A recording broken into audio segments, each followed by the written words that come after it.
Hi friends இன்றைக்கி நாம் கருவாட்டு குழம்பு செய்ய போகிறோம். அதுக்கு உருளைக்கிழங்கு கத்திரிக்காய் கட் பண்ணி எடுத்துகிட்டு வந்துட்டோம்.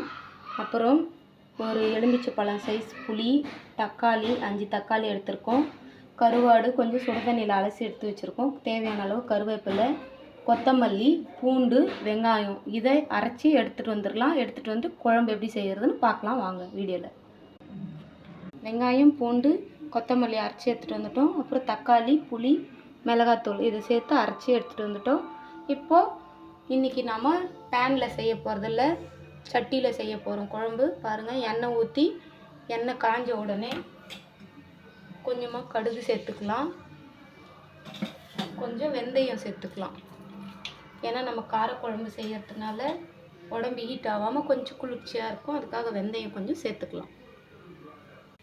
இப்போ இதனோட கருவேப்பிலை, அந்த வெங்காயம், பூண்டு, கொத்தமல்லி அரைச்சதை சேர்த்துக்கலாம்.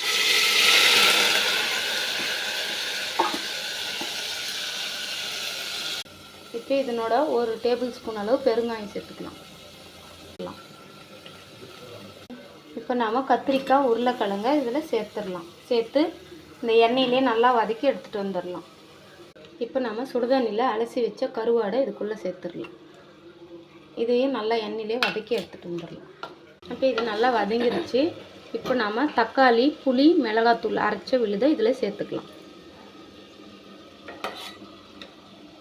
இப்போ நாம் இதில் உப்பு சேர்த்துடலாம். ஃப்ரெண்ட்ஸ், இதில் ஒரு அரை சொம்பு அளவு தண்ணி ஊற்றிக்கலாம். தண்ணி ஊற்றி நல்லா கொதிக்க இதை நல்லா வேக விடலாம். இதை கலக்கி நம்ம நல்லா வேக விடலாம். இது நல்லா காய் நல்லா வேகட்டும். வெந்த பிறகு சர்வ் பண்ணி காட்டுறோம். ஃப்ரெண்ட்ஸ், சூப்பரான சட்டி கருவாட்டு குழம்பு ரெடி. ட்ரை பண்ணி பாருங்கள். ட்ரை பண்ணி பார்த்துட்டு கமெண்ட்டில் எப்படி இருக்குன்னு சொல்லுங்கள்.